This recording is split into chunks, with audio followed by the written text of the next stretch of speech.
So, along this decade, I've learned a lot about what it means to step into the tunnel of one, understanding their place as a prince, to then becoming a king.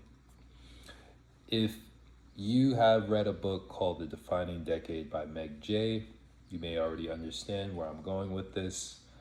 But this book talks about why it's important to really sit with this decade, your 20s, how often this author has encountered those going through this decade, having questions, experiences, and she's made a book designed to provide reflective topics that we must consider.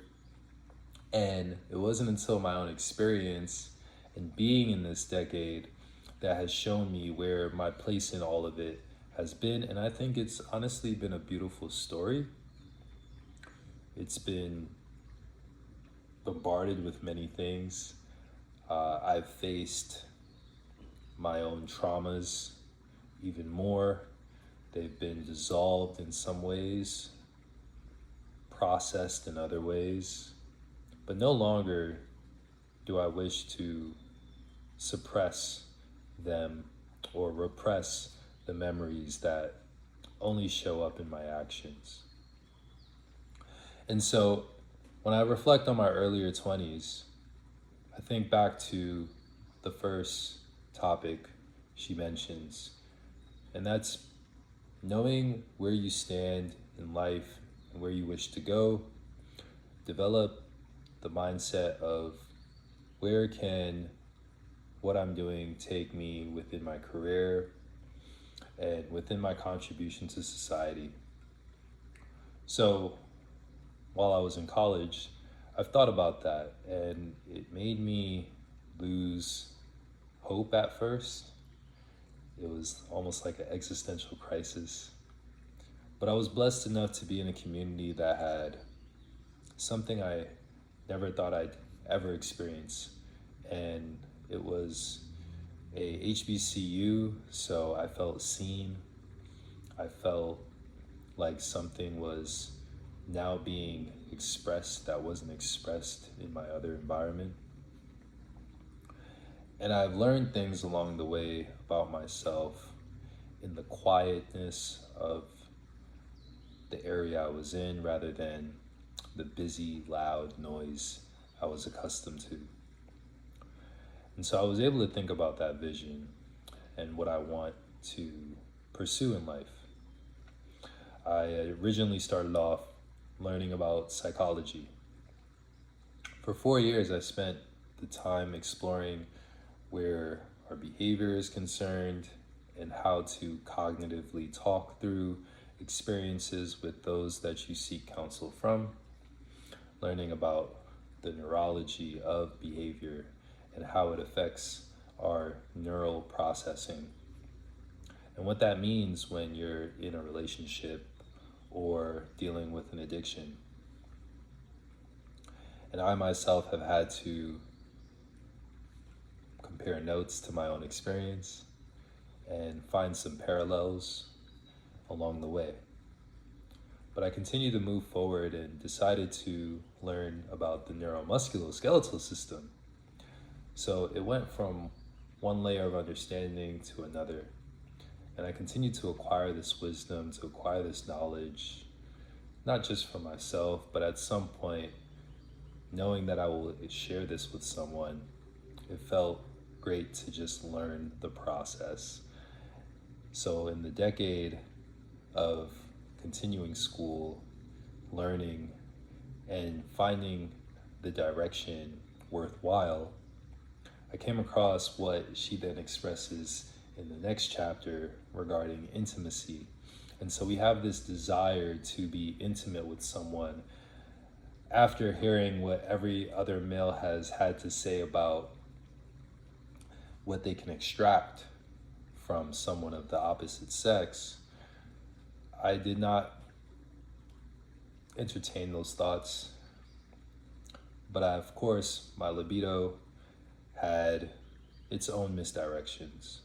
And because of that, I did not know what exactly I was attracting. I just knew what I experienced taught me a lesson. And I experienced the level of intimacy I was willing to give to another person.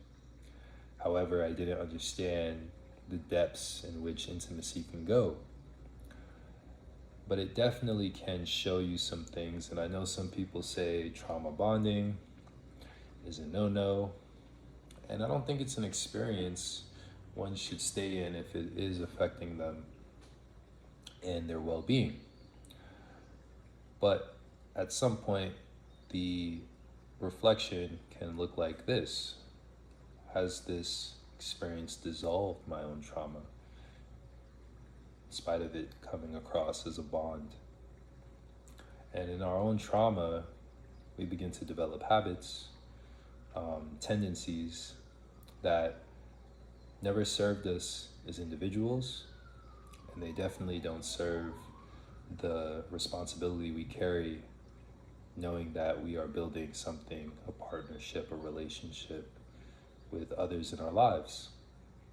So as time went on and as my own traumas started to rise up from losing my only involved parent, it took me through a spiral. In one way, I was on the path in which I'm here to share with you that I'm continuing to get back on, because I realized how important it was for me to stay true to that path in order to gain true connection and at some point a greater level of intimacy. So as relationships come and go, the going was the hardest part to bear. As I mentioned, that active parent, there was a plethora of attachments that every individual is going to have, and it's okay if you need time to sort that through, but be mindful of what's around you because it can consume you. Even the intimacy you are building, if you need space from it, consider it. It is okay to set the boundaries. It is okay to find your peace. But also know that in the experience, you are going to value and cherish something you'll never forget. But carry it forward and you'll find it again. And this brings me to my next point, which is what she had mentioned about the nervous system. What I had learned earlier about how that works, whether within our body or just our mental processes when it comes to addictions and our own relationships. Well, it's important to get a hold of what it is that sets your nervous system apart from the rest. What makes your hardwire unique to your life? And actually have the honest conversation with either someone or yourself about the things you may need to unwire and rewire so that you have a better hardwire for the decades to follow. Now, this is important because as time continues, we carry on different responsibilities, and the thorns that we hold under our feet can drag us down, can become irritants, and those irritants in relationships can now make your own perception of their reactions that much more magnified, just like their perception of your own irritants can be magnified.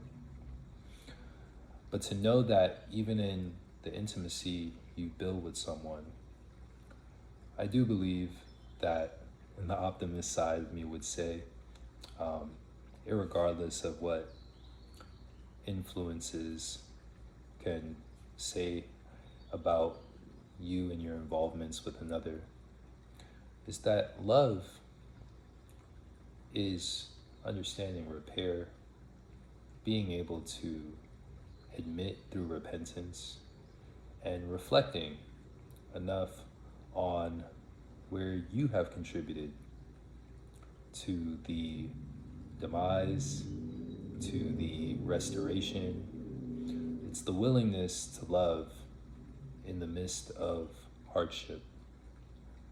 And that hardship may require you to take some time with yourself. But our nervous system is there to help show us the things that come up and disturb us. I think disturbances can become an opportunity for change. So keep in mind that your decade is vital to the rest of your life. And how you live it should not be set in stone to now look back with regrets, but it's how you live it that will show the lessons you learn and wish to carry forward.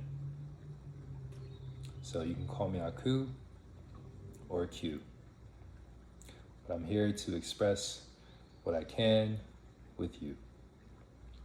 Now that you know, whether you're in your 20s or that time has already passed, I'm sure these points can be reflectors for you, and I wish you all well. Bye for now.